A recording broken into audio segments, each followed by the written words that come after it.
Hello guys, welcome back to my channel. और आज मैं तुम्हारे लेकर आया हूँ ऐसी एक सीरीज जो तुम्हारी आत्मा तृप्त कर देगी। सही है। तो इसे इंट्रोड्यूस करने के लिए मैं तुमसे पूछना चाहता हूँ, तुम्हारा ये जो प्लेनेट एक नर्क से जुड़ जाए तो, और तुम अपनी प्यारी बहन को बचाने के लिए एक वॉरियर का प्रोफेशन चुनो और सारी अपॉर्चुनिटी, सारी चीजें तुम अपनी बहन को दे दो, और आखिर में आकर वो तुम्हारी आंखें निकल के एक घटिया इंसान को दे दे और तुम्हारी फीट में तलवार घुसेड़ दे। यही है इस कहानी का एजेंडा, और यह है उसकी घटिया बहन। और अपना हीरो तो तुम लोगों ने देख ही लिया है, और किसके लिए किया ये भी तुम लोगों ने देख लिया। तो बिना किसी देरी के शुरू करते हैं कहानी को। कहानी शुरू होती है एक बादल को दिखाते हुए जो बिजली गिरा रही है, और यहाँ पर चारों तरफ लाशों का ढेर पड़ा हुआ है। सही समझा, लाशों का ढेर। और हमें एक खूबसूरत सी औरत दिखाई जाती है तलवार खंजर के साथ, और बोलती है, क्वीन फैंग तुम कुछ तो हो। इवन तुम्हारे ऊपर एजिंग फॉल इफेक्ट चल रहा है। 100 फॉलिंग एजिंग का मतलब है तुम्हारी उम्र 100 गुना तेजी से जा रही है। और वो बोलती है कि इस गॉड रूइन को तुमने भले ही क्लियर किया हो, लेकिन ये जजमेंट आइस ये तो मेरा ही है। और हमें हमारे एमसी को दिखाया जाता है, और वो पूछता है, आखिर क्यों, आखिर तुमने इस समय पे मेरे साथ ऐसा क्यों किया। और हमें उस एमसी की बहन को दिखाया जाता है जिसने हमारे एमसी की आंखें निकाल ली थी और बोलती है, तुम तो मेरे भाई भी नहीं हो, तुमको तो मेरे पेरेंट्स ने सिर्फ अडॉप्ट, तुम्हारे पास तो इतनी हैसियत भी नहीं है कि तुम मुझे अपनी बहन बोल सकते हो। पीछे से उसका बॉयफ्रेंड आकर बोलता है कि इससे बात करने आई हूँ, तुम्हें इससे बात करने की तो कोई जरूरत भी नहीं है। इसे देख के तो वो लड़की भी अपना तेवर झटाक से बदल के बोलती है कि सॉन्ग फाइन, सॉरी अगर मैं नाम गलत बोल रहा हूँ, लेकिन वो लड़का बोलता है कि तुम्हारा ये भाई कुछ तो काम आया है, कचरा।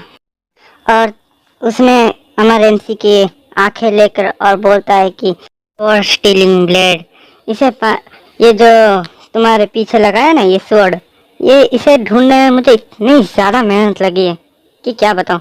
ये तुम्हारे सारे लाइफ स्पैन को एक ही झटके में निकाल लेगी।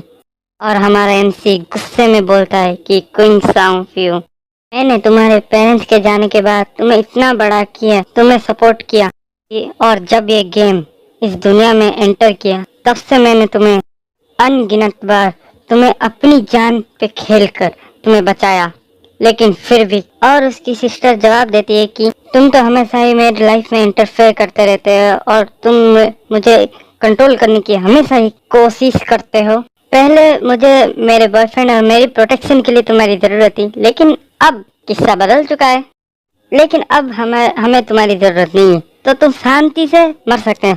इतना कहते ही वो उसका बॉयफ्रेंड क्विंग फैंक्स, मुझे नहीं मालूम इसका नाम क्या, इसलिए मैं इसे बेवकूफ़ बोलूँगा, तो ये हमारे एमसी की गर्दन काट के इसे जान से मार देता है। और हमें बताया जाता है कि 2025 में God for sale game reality से जुड़ चुका है, और इसी में ही लोगों को अलग अलग पावर्स मिलना शुरू हो चुकी थी। उस दुनिया की लौती करेंसी थी लाइफ स्पैन बढ़ेगी, वैसे ही तुम्हारी रियल लाइफ भी बढ़ेगी। और अगर वो तुम मर चुके हो तो वो लाइफ स्पैन कम घट जाएगी, और इसका इस्तेमाल करके तुम अपनी एबिलिटीज को रियल दुनिया में भी ला सकते हो, गॉड फॉर सेल से रियल दुनिया। और एमसी के वर्ल्ड में तो इतने ज्यादा ताकतवर लोग थे कि अपने एक ही हमले से पूरी दुनिया के 2 टुकड़े कर सकते हैं। तभी से ह्यूमैनिटी में एक बहुत बड़ा चेंज आया था। हर तरफ तबाही और कमजोरों की मौत होना शुरू हो गया था। मैंने अपने बहन के साथ मिलकर बहुत ज़्यादा ग्राइंड करने के बाद पूरी दुनिया में 100 रैंक अचीव किया था, लेकिन आखिर में मुझे क्या मिला? इस रूइन को ख़त्म करने का गॉड रूइन है ये, इसे क्लियर करने। और मेरे बहन ने मेरे आई ऑफ जजमेंट को निकालकर अपने उस बेवकूफ को दे दिया और मुझे जान से मार दिया। लेकिन मैं टॉप तक पहुंचने के लिए कम से कम क्वालिफाइड तो था, लेकिन किसने ही सोचा था कि सक्सेस और पावर का अंत मेरी ही फैमिली के द्वारा धोखा होगा। और मेरे सारे हार्ड वर्क और सारी स्ट्रगल सिर्फ मेरी बहन के लिए एक इंटरफेरेंस था उसकी जिंदगी में। मेरी सारी मेहनत किसी मतलब इंसान के लिए एक रास्ता बना रही थी। इसे मानने के लिए रिफ्यूज करता हूँ।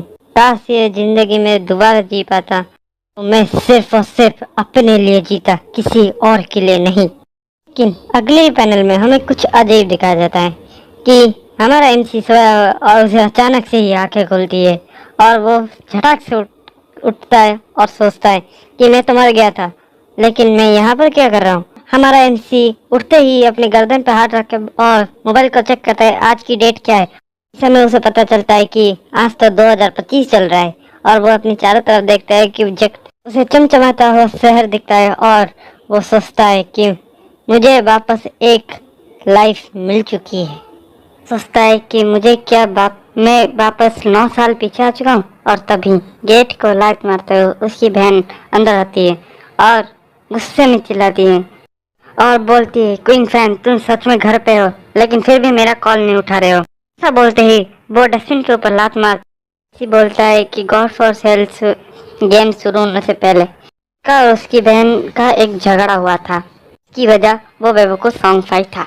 सारी चीजें इधर उधर करके बोलती है कि मैं तो सिर्फ बदर सॉन्ग फाइट के कॉन्सर्ट में हेल्प करने गई थी और तुम इसे इतना बड़ा मैटर बना रहे हो। समझ नहीं रहे हो कि बदर सॉन्ग फाइट अभी कितनी बड़ी मुसीबत में।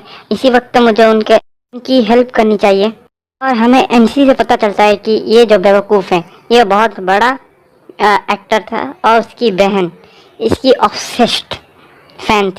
लेकिन इसकी असलियत हमें एमसी से पता चल जाती है कि ये कितना बड़ा बुरा इंसान है और ये इसने बहुत सारे लोगों से पैसे उनके हेट लिए और उसकी बहन के सहारे उसको जान से मारा था। इसी के लिए ही इस घटिया लड़की ने ये इल्जाम लगाया कि मैं इसकी लाइफ कंट्रोल कर रहा हूँ। तभी ये लड़की इस एमसी की तरफ उंगली करके बोलती है कि तू मुझे सुन नहीं सकता, मैं इतनी देर से चिल्ला रही हूँ। और ये लड़की बोलती है कि तेरी वजह से, एमसी की वजह से ये इसका वजह सॉन्ग फैन नीचे गिर है, टॉप रैंक गिर है और अगर इसने पैसे नहीं दिए तो तभी इतना बोलते हैं। एमसी ने एक छटाक से झापड़ दिया है। आहा करना अगर मैं ठीक से एक्सप्लेन नहीं कर पाता हूँ, लेकिन हमें दिखाया जाता है कि ये झापड़ इतना ज्यादा ताकतवर कि ये नीचे गिरती है और इसके मुंह सूज जाता है और नाक और कान से खून निकलना शुरू करता है और बोलती है कि कोई इंसान तुमने सच में मुझे मारा।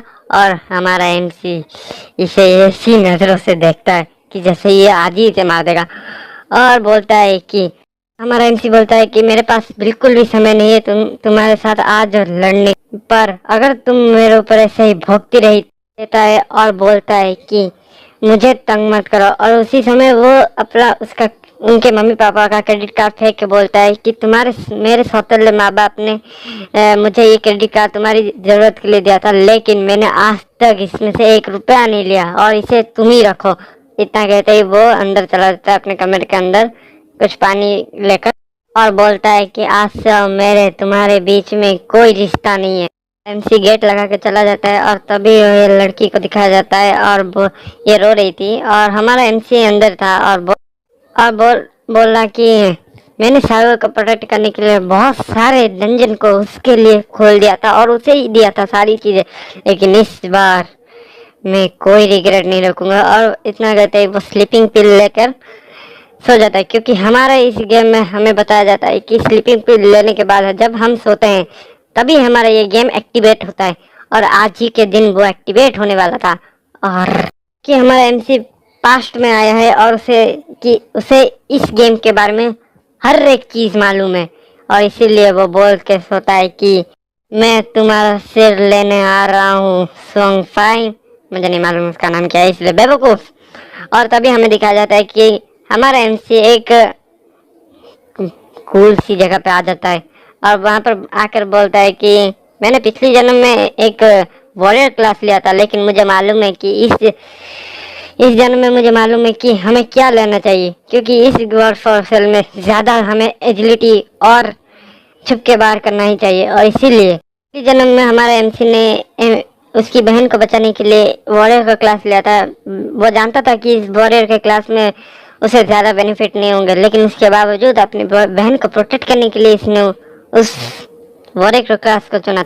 मगर इस बार हमारे एमसी को क्योंकि मालूम है कि उसके बाद उसके साथ अभी नहीं है, इसीलिए वो इस ऑब्वियस सी बात है कि इसे जल्दी क्लियर कर लेगा और उसी समय वो चुन लेता है मेरा फेवरेट, मेरा पर्सनल फेवरेट दूसरा वाला असैसिन क्लास को। और हमें बताया जाता है कि उसका असैसिन क्लास सक्सेसफुली बिल्ड हो चुका है, उसके साथ मर्ज हो चुका है। लेकिन उसी समय एक आग की जैसे चमकता है और उसे एक सीक्रेट क्लास मिल जाता है, उसे आई ऑफ जस्टिस मिल जाता है और बताया जाता है कि उसे एक यूनिक क्लास मिली है, अथॉरिटी मिलती है जो होती है अथॉरिटी ऑफ जजमेंट। और ये एक पैसिव स्किल है, और जिसे पैसिव और एक्टिव नहीं मालूम उनमें उन्हें बता दूं कि पैसिव अपने आप से शुरू हो जाएगी और एक्टिव का तुम्हारी मर्जी है। और मजेदार बात तो ये है कि हमारे एमसी को इस अथॉरिटी के सहारे हाईएस्ट रैंक का प्रोफेशन और टैलेंट मिलेगा। मजेदार बात यह है कि हमारे एमसी के साथ आई ऑफ जजमेंट पिछले जन्म में, हाँ वही आके जो निकाल दी गई थी, वो अपने आप इस जन्म में जुड़ चुकी है।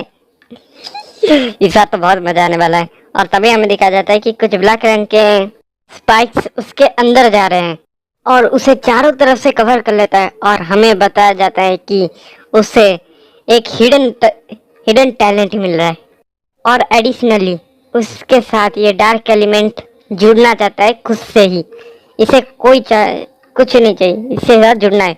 और तभी हमें दिखाया जाता है कि उस डार्क ऑरा से हमारा एमसी का हाथ निकलता है और हमें बताया जाता है कि यू हैव बिकेम शैडो। तो इस कैरेक्टर का नाम हमें शैडो बताया जाता है और वो बैडस तरीके से उस शैडो से निकलता है। और जैसे ही शैडो से निकलता है हमें दिखाया जाता है कि उसके बाल सफेद हो चुके हैं और उसे उसकी ताकत, बढ़ी हुई ताकत अभी से महसूस हो रही है। और ये इतनी ताकत है जो कभी भी वो इमेजिन भी नहीं कर पाता था अपने पिछले जिंदगी।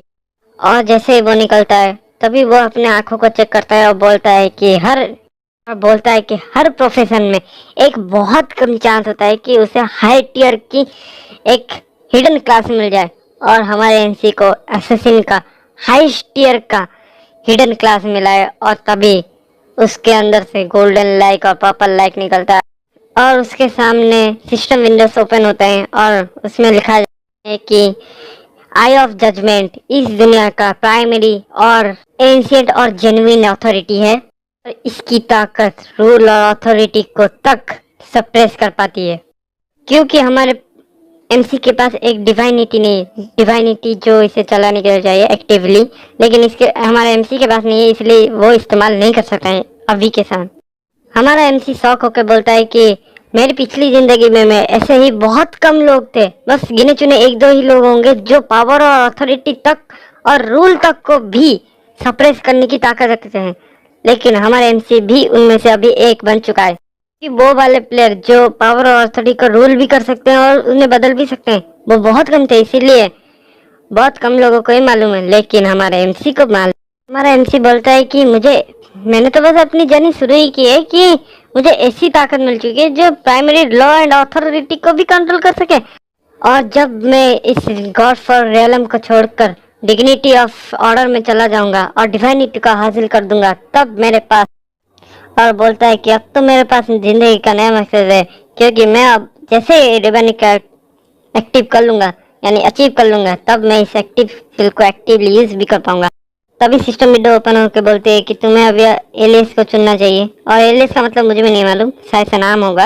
और जैसे ही हमारा एमसी उसे बटन को दबाता है या फिर सिस्टम को छूता है तभी हमें बताया जाता है कि हमारा MC God for sale game में एंटर कर रहा है। और हमें कुछ चीजें बताई जाती है जैसे कि ट्रेडिंग लाइफ स्पैन, अगर ट्रेडिंग लाइफ स्पैन खत्म हो जाए तो वो इंसान रियलिटी में भी मर सकता है अगर वो रियल लाइफ में 10 लेवल पे हो चुका है तो। और नॉन ट्रेडेबल लाइफ उसकी लाइफ स्पैन में जो मुझे नहीं मालूम इस सीरीज में क्या काम है, मैं पढ़ चुका हूँ लेकिन मुझे फिर भी नहीं पता, इसीलिए बाय बाय, इसे छोड़ते हैं। और अगले पैनल में हमें चलते हैं कि हमारा एमसी का धांसू एंट्री के साथ हमें बताया जाता है कि इस एरिया का नाम है सेल टाउन। और हमें बताया जाता है कि ये एक सेफ टाउन है, यहाँ मतलब सेफ जोन है, मतलब प्लेयर एक दूसरे को नहीं मारते, ना ही कोई एनिमी आएगा या फिर कोई भी मॉन्स्टर आएगा तुम्हें मारने के लिए नहीं आ सकता। और हमें बताया जाता है कि ये इसका टाइम और रियल टाइम एकदम सेम है, यानी वहाँ पर जितना टाइम खर्च होगा उतना ही रियल टाइम में भी खर्च हो जाएगा। तभी कुछ लोग बात कर रहे हैं कि ये जगह कौन सी है और एलएस क्या चीज़ है, प्रोफेशन एलएस। और कुछ लोग बोल रहे हैं कि मैं तो अभी नाइट शिफ्ट कंप्लीट करके आ रहा हूँ।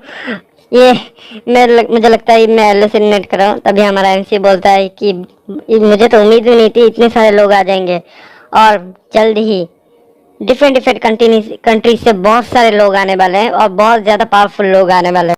और कुछ लोग हमारे एमसी को देख के बात कर रहे हैं कि ये कौन है, और उसके हाथ में डैगर देख के को एक इंसान बोलता है कि मुझे लगता है ये एक असैसिन है। और हमारा एमसी बिंदास अपने सोच में डूबा है कि सही दूसरे कंट्री से पावरफुल लोग आएंगे तो मुझे उनसे आगे रहना है और मुझे प्रैक्टिस करना है, मुझे टाइम वेस्ट करने की कोई ज़रूरत नहीं है। और तभी हमें दिखाया जाता है कि कुछ लोग उसके सामने बहुत बुरी हालत में आ रहे थे, टेलीपोर्ट होकर आ रहे थे।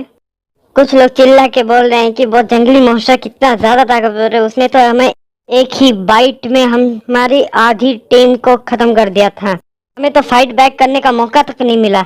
हम लोगों ने तो पूरी टीम की ताकत लगा के भी उसकी 1/3 हेल्थ ही कम की थी। उनमें से एक चिल्ला के बोलता है मेरी आधी लाइफ में तो ऐसे ही चली गई। और वो लोग एक लड़की के पास जाके बोलते हैं कि सिस्टर लिंसी, अब हम लोग क्या करें। अब वो इधर उधर देख के हमारे एमसी की तरफ देख के बोलते हैं कि ये कौन है। और हमारा एमसी बोलता है कि लगता है इसके पास भी एक हिडन टैलेंट है, हिडन प्रोफेशन है। और तभी वो लड़के आके बोलते हैं कि और बोलते हैं हाय ब्रदर, तुम्हारे पास भी एक हिडन टैलेंट है लगता है। और ऐसा बोलते हैं वो बोलते हैं कि वहाँ के मॉन्स्टर बहुत ज़्यादा ताकतवर हैं, उन्होंने 2 ही हमले में हमारी पूरी की पूरी टीम को ख़त्म कर दी। और बोलते हैं कि तुम भी हमारे साथ जुड़ के उनके साथ हमारे साथ जाकर उस मॉन्स्टर को हंट करो। लेकिन हमारा एमसी सीधा मना ना करके चला जाता है और बोलता है तभी उनमें से एक इंसान बोलता है कि हम पांचों मिलकर भी उसे नहीं मार पाए और ये अकेला क्या कर लेगा, अकेले जा मर जा। उनमें से एक समझदार इंसान भी था और वो बोलता है कि ये तो एक हिडन क्लास का प्लेयर है, जाएगा, अगर उन्हें मार भी ना पाए तो वो भाग के जरूर आ जाएगा वापस। और तभी हमारे ये लड़की इस एला इसका नाम में सर्च करती है, उसका नाम होता है शैडो।